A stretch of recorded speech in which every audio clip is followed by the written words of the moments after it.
तो बच्चों सबसे पहले हम लोग यहाँ पे एक्सरसाइज 9 का डिस्कशन कर रहे हैं। एक्सरसाइज 9 में जो एग्जाम के क्वेश्चन है मैं आपसे वही सबसे पहले डिस्कस करता हूँ, व्हिच इज क्वेश्चन नंबर 2। इसमें लिखा है circle with radii 3, 4, 5 touch each other externally. If P is the point of intersection of tangents of these circles at their point of contact, find the distance of P from the point of contact.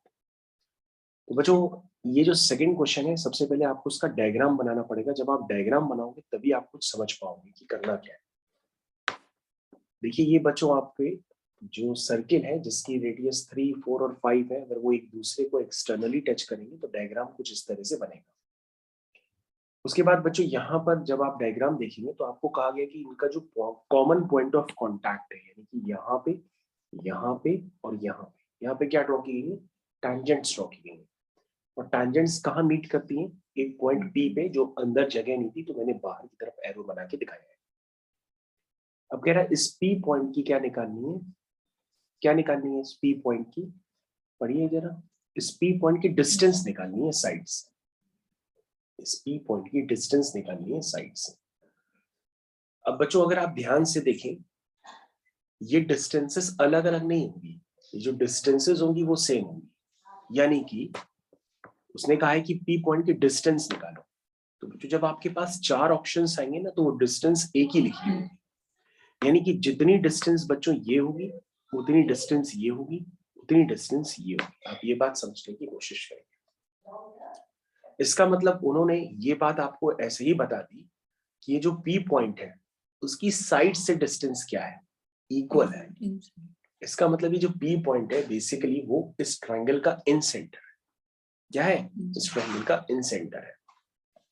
क्योंकि बच्चों जो आपके पास options given है ना, उसमें एक ही distance given है, 3 अलग अलग डिस्टेंसेस नहीं गिवन है।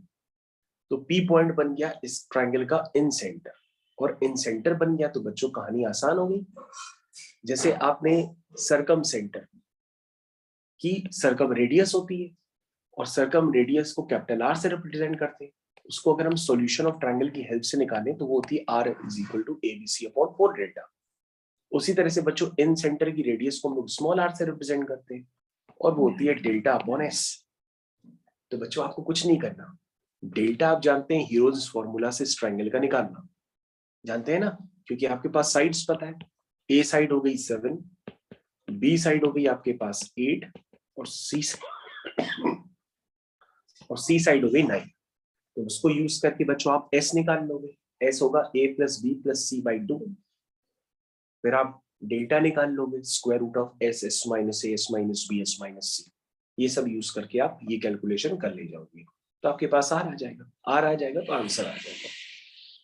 तो बच्चों को आप पता है, बच्चों को स्ट्राइक क्या नहीं करता है, बच्चों को ये स्ट्राइक नहीं करता है कि r is equal to delta upon s होता है। इसी का फायदा उठा के क्वेश्चन ये एग्जाम में ऑलरेडी पूछा जा चुका है। तो अगर आप इसको याद रखेंगे तो आपका क्वेश्चन हो जाएगा।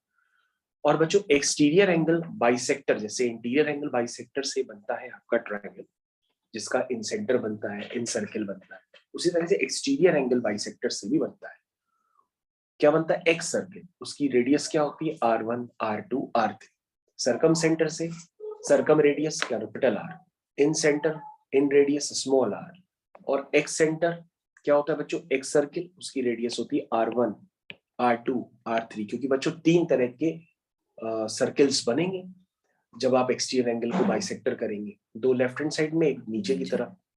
तो उसमें r1 भी होता है। r1 क्या होता है बच्चों, आपको याद होगा, डेल्टा अपॉन s माइनस, याद आ रहा। r2 भी होता है delta upon s minus B, याद आ रहा। r3 भी होता है delta upon s minus C, ये भी होता है बच्चों। फिलहाल अभी आपको इस क्वेश्चन में r याद रखना है, तो बच्चों आप r यही जरूर याद रखिएगा, बाकी मैं डाटा आपका हटा देता हूँ। ठीक है, तो बच्चों ये क्वेश्चन आपका सेकंड वाला तो कंप्लीट हो गया। सेकंड वाले के बाद बच्चों यहाँ पर हम लोग एक दूसरा क्वेश्चन भी अटेम्प्ट कर लेते हैं पहले। चलिए, तो आप लोग रेडी हो जाइए कुछ दूसरे क्वेश्चंस के लिए भी। तो बच्चों यहाँ पर कुछ और क्वेश्चंस भी हैं, जैसे क्वेश्चन नंबर 6 है, जरा क्वेश्चन नंबर 6 भी पढ़ लीजिए, क्या लिखा हुआ है। लिखा है find the locus of the midpoint of the chord of circle which subtend a right angle triangle at point PQ।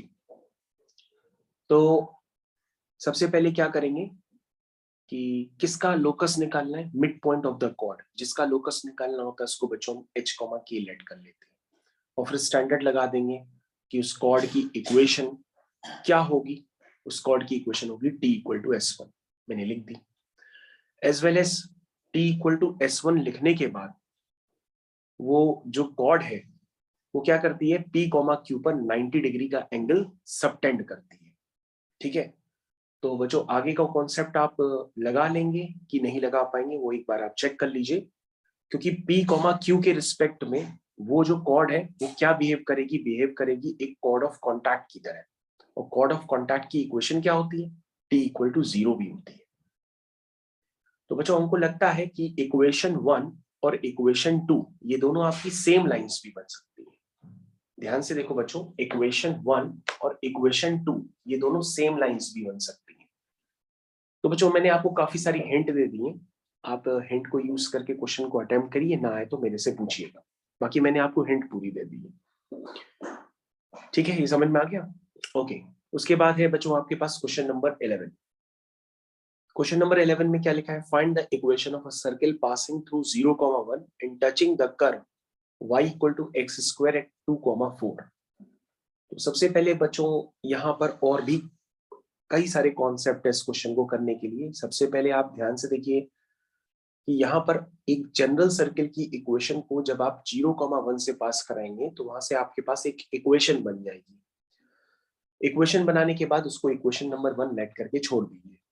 उसके बाद y equal to X square को डिफरेंशिएट करके 2,4 पे टैंजेंट जो डाली गई है उसका स्लोप निकाल लीजिए।